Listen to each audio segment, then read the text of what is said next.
Shalom. First thing and foremost, I'm going to give all praises and glory and honor is due to Yahweh Bashim Yahweh Shai Bahashem Rakakodash. Double honors to the apostles and elders of Great Millstone and rule well. Blessings and salutations be to the whole elect. Noise in this gospel abroad, lifting up the standard of Yahweh Bashim Yahweh Shai, wherever it may be. This is another lesson through the Spirit. People are really on demon time, man. All right, as we see the fall of this kingdom, people are just losing it, crashing out, mass murdering. It's crazy. And you know, the funny part about it is that it ain't even started to kick up yet, you know. And, you know, like we've been telling you people out here that, look, the Most High, he's not playing games anymore, man. He never was playing games, but this is not the time to get on Yahweh Bashim Yahweh Shai's bad side, all right, or to piss him off or to come up against his men, his doctrine. As a lot of you guys in Israel, you don't even know what this thing is about, because allegedly there's some new information coming out on this guy Alazar about the scandal he was caught up in, about the pegging ordeal. And this guy Ariala resurfaces back into a 5-hour lesson or 5-hour video on this guy Alazar, which, I mean, that's just nobody finna watch all 5 hours of that shit. But regardless of it, man, there's a lot of folly that's being wrought in Israel. Okay, from party Passovers to fucking talent shows to rap shows to fashion shows to all types of madness that has nothing to do with what this thing is about. And the fact that mass judgment is going out, the fact that Yahweh Bashim Yahweh Shai is literally bringing down his system literally right before our fucking eyes, man. And you got guys out here that's still playing games, man. Okay, Trump just ordered another strike on the Houthis. I think he ordered a strike maybe Friday or Saturday, you know. And that whole ordeal in the Middle East is getting ready to pick up. It's getting ready to intensify as we see the breakup of the European Union and the great whore, or the whore, which is America. And economic collapse is on the horizon. The chip is getting ready to be instituted. It's easy to say, well, it's safe to say that, look, we here. All right. So it says, missing woman's found dead in suitcase. Ex-boyfriend in custody. Damn. It says a woman's ex-boyfriend is in custody after she was found dead in a suitcase on Thursday in Yonkers, New York, law enforcement sources said. It says Pamela Alcantara, 26, was found dead in a marshy area by the side of the Sawmill River Parkway after going missing over the weekend, according to law enforcement sources. It says the woman was pronounced dead at the scene, but while her 46-year-old ex-boyfriend remains in custody, no one has yet been charged yet in her death. It says he is not cooperating with the police, he said, but the couple have been dating for 3 years before she recently broke it off. Her family told New York ABC station WABC. But it says Alcantara lived with the man in her Bronx apartment. And it says the detectives were looking to talk to him this week in connection to her disappearance, the sources said. But wait a minute. I'm not getting it. Says a 46-year-old ex-boyfriend. It says she broke it off with him. They've been dating for about 3 years. She recently broke it off. But they lived together. So I guess after she broke up with him, and I guess this is when this shit took place. With you women, you going to learn to not play games with these men, because the Lord is putting a certain spirit back on these men. They're getting back in that spirit of the ancient world. You know, like, all right, bitch, you leave me, I'm going to take you out. All right, because men are waking up to the whole ordeal that you women ain't really right. And I saw this lady. She was pretty attractive. You know, and one thing about you Latin women, you come over here, you get a whiff of this American pie and you get a whiff of that Edomite man, you think you on a whole nother level, man. Because one thing about the Latin woman, she loves the so-called white man, you know.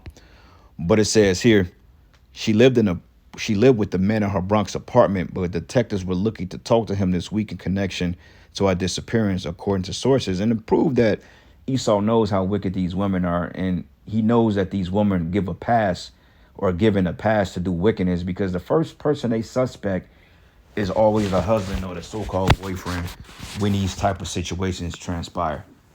Okay, the man is always the primary suspect in these cases. Why? Because they know ultimately the woman is an offense to the man. Okay, it's not like it's her brother, or it's always the husband's motive to do the wife. But why would it be the husband's motive to do the wife if, you didn't create tension there in the first place? Because what you found out through women's lib and through this whole women's liberation and feminist movement, you find out that a lot of these women have become rather disrespectful.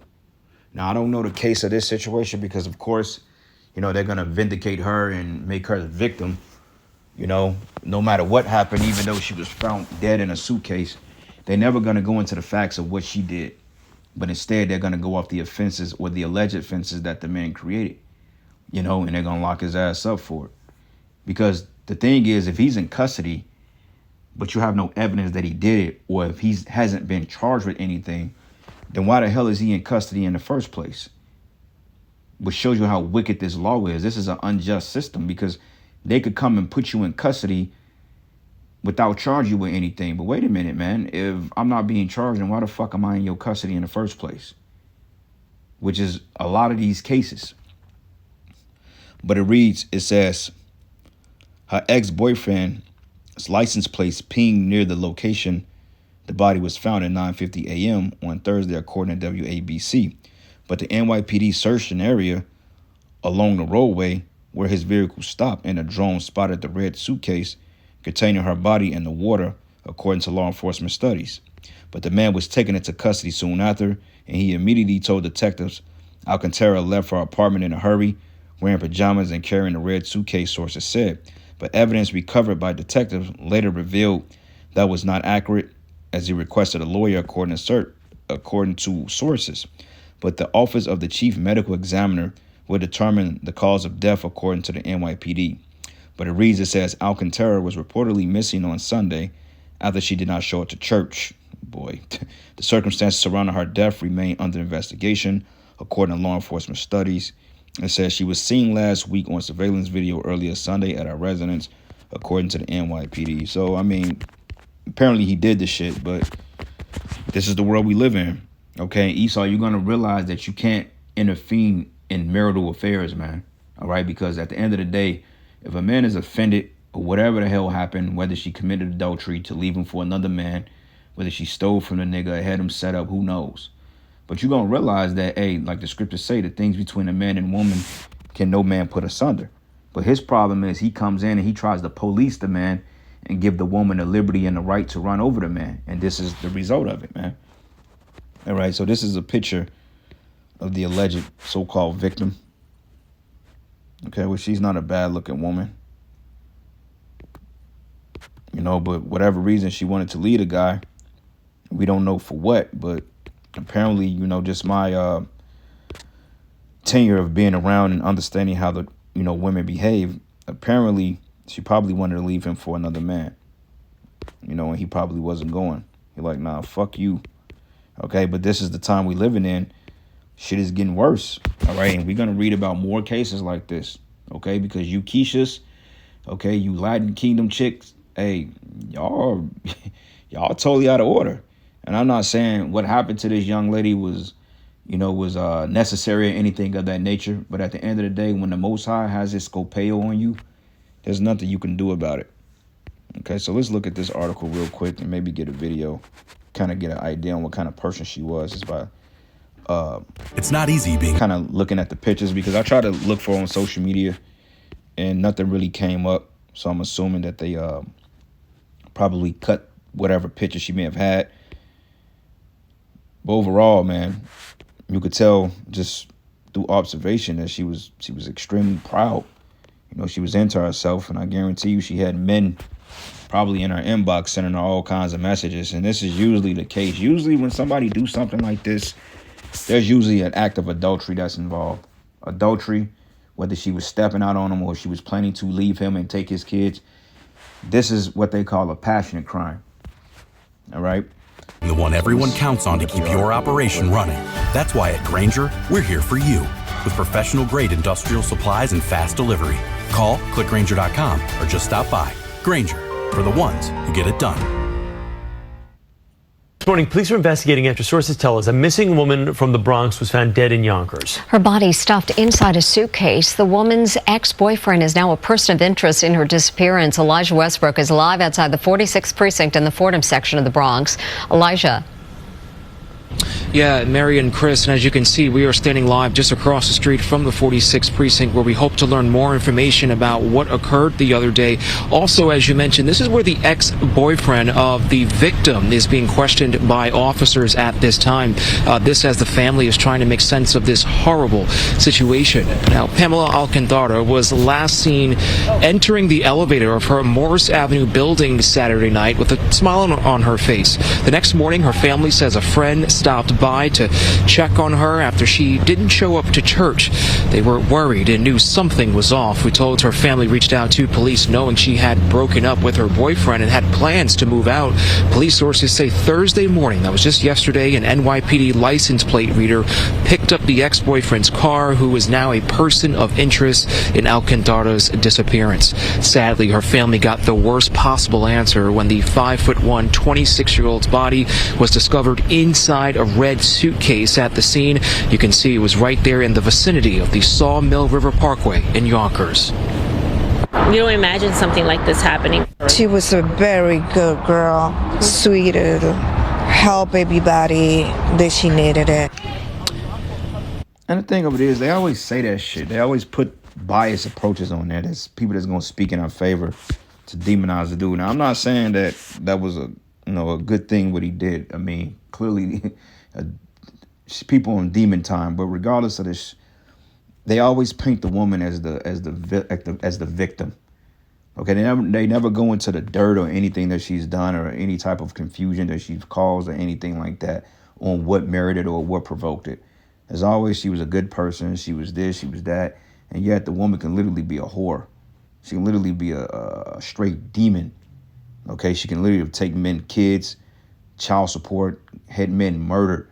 I've read stories that women actually had dudes set up, and when the judgment came back around, all of a sudden she was like a saint. Unrighteous judgment, man. But this is the time we're living in. So this is the book of 2 Timothy 3:1. It says, "This know also that in the last days perilous times shall come." Perilous is an evil, okay, evil, tumultuous times. Okay, people are crashing out all over the damn place. You know, people getting shot up for less. I mean, literally, motherfuckers are getting shot up just from pulling up on the side of a vehicle at a red light. All because, you may have let the window up or you may have glanced over to see who was on the side of you. Somebody pull out a blicky on your ass, man. So it's real. And it says, "For men should be lovers of their own selves, covetous, boasters, proud, blasphemers, disobedient to parents, unthankful, unholy." Yeah. And unholy goes into not being separated. And these people have demons on them. And remember, a lot of these people shot that J too years ago. So now, people are literally just losing their faculties, especially in this economy when they thought that Trump was going to bring greatness back to America. He's doing the exact opposite. But it says, "Without natural affection, truce breakers, false accusers, incontinent, fears, despisers of those that are good, traitors, heady, high-minded, lovers of pleasures more than lovers of Yahweh Ba'ashim Yahweh Shai," man. Okay, and that's what this world promotes. Women are all into themselves. They're narcissistic. You got this cokehead bitch by the name of Dochi talking about straight men are suspect or sus. Like, how the hell is a straight man sus because he's a straight heterosexual man? You see, and this is the type of world we living in with these type of demons running around. So the only remedy to that is judgment and mass death, man. And that what needs to happen. This place needs to be purged of wickedness, man. And in order for that to happen, America has to be totally and utterly wiped off the map, which that's soon. Okay? It says here, traitors and heady and high-minded. Yeah, very proud and arrogant. One social media like, then 2, then 10. All of a sudden, she has a dopamine rush. And she has a humility deficit, if that make any sense. You being deficient in humility, all because you got people that's kissing your ass on social media. And this is why you women, man, this is why women are supposed to be under men, okay? Because the type of liberty that these women are given, it totally destroys marriages, man, okay? Because the only thing it takes is one simp, one nigga, to boast her ego, and before you know it, she's coming home and she's talking trash to you. Now, I don't understand. I don't know what happened in this situation, but apparently she was going to leave him for another man. Because usually women don't leave relationships to be alone. Okay, if a woman leaves a relationship, trust me, she's going to be with another man. Because women, they don't like being alone. Okay, and that's just what it is. I don't want to hear that, oh, I'm working on myself. And no, that's not the case. If she's moved on, she's found another security blanket. Somebody probably with more money, more status, you know what I'm saying, and somebody that was talking in her ear. And she probably threw it in the nigga's face like, yeah, I'm leaving you for such and such. And, you know, he probably just lost in a snap. And that happens more often than not. But it says here, having a form of godliness, because it says she went to church, but denying the power thereof, from such turn away. It says, for this such are they which creep into houses and lead captive silly women lad with sin away with diverse lusts. And another thing, too, about you so-called church people, you teach that it's okay for a woman to leave her husband and get with another man. But in Corinthians, the 7th chapter, it tells you that let the unmarried woman remain unmarried. If she depart, let her remain unmarried. You know, but that rarely ever happens in this system. Hence the result of shit like this. Okay, which, I mean, you know, the husband, he has the power over the wife. So, I mean, at his discretion, he executed, which was not very wise at all. But he exercised his power over his wife. And he took her ass out, even though it was not wise in his setup. Because you would do time and they would lock your ass up over some shit like this. But the Lord is putting his spirit back in these men, and he got 2 birds in 1 stone. All right, so this is the book of Jeremiah 4:30. It says, when thou art spoiled, what wilt thou do? It says, though thou clothe thyself with crimson, though thou deckest thee with ornaments of gold, though thou writtest thy faith with paintings, in vain should thou make thyself fair, and thy lovers will despise thee, and they will seek thy life. Okay, and this is what we're seeing. So this is like not off the table. This is not uncommon, as several women go up missing. Thousands of women go up missing every year because of some situation. It was with some wicked nigga or some grimy ass ninja, and he decided to take her out because he wasn't dealing anymore. Okay, because the scriptures say that a woman, she don't know how to choose men. She will receive every man. Because a lot of you deal with men off the technicality of your perception of how they look and what they drive, and if they have money or not, or if they reach celeb status. Like you women, you'll deal with a man based on if his Instagram is popular or not. If his Snapchat is popping, then you would deal with him just off the strength of him being popular. Not knowing anything about the guy, not going into the background, not knowing anything about family ties or any type of violence in the family. You just go off the strength because he drives a Hellcat, raps, and he has a body full of tattoos. You know, and he sounds like a modern day rapper. Typical. But it says here, for I've heard a voice as of a woman in travail, and the anguish of her that bringeth forth her first child, and the voice of the daughter of Zion that bewildered herself, that spreaded her hands, saying, woe is me now, for my soul is weary because of murderers, right? So, hey, you women, man, you better, y'all finna start getting judged, man. Y'all, the Lord is really touching y'all, all right? Because the Spirit, you coming in. Isaiah 3, and I'm going to start at verses 3 and 16. It says, moreover, the Lord said, because the daughters of Zion are haughty, and walk with stretched forth necks and wanton eyes, walking and mincing as they go, and making a tinkling about their feet. Okay, when you go into mincing, let's go into, yep, it goes into pop. What was it? What is it? To pop, which means to skip, trip, take quick little steps. You know, basically switching. Okay, switching. Now let's see what it says in the New Living Testament. It says, the Lord says, beautiful Zion is haughty. Talking about the women, craning her elegant neck, flirting with her eyes, walking with dainty steps, tinkling her ankle bracelets. Because you know the women like them little anklets. They wear the little ankle bracelets, you know, which symbolizes their beauty. But it says, so the Lord would send scabs upon our head, and the Lord would make beautiful Zion bald. But on a day of judgment, the Lord would strip away everything that makes her beautiful. Even though this is talking about in tandem with Israel, this is actually talking about the woman. Ornaments and headbands and crescent necklaces and earrings and bracelets and veils, scarves, ankle bracelets, sashes, perfumes and charms, rings and jewels, party clothes, that skimpy shit they wear, gowns and capes and purses and mirrors and fine linen, head ornaments, and shawls. And instead of sweet smelling perfume, she will stink, and she will wear a rope for a sash, and her elegant hair will fall out, and she will wear through the burlap instead of rich ropes, and shame will replace her beauty, man. Okay? So, yeah, you women, man, it's about over for you and your pride. So with that, all praises and glory and honor that's due to Yahweh Bashim Yahweh Shai. Lord's will, you will edify. To the next lesson. Shalom.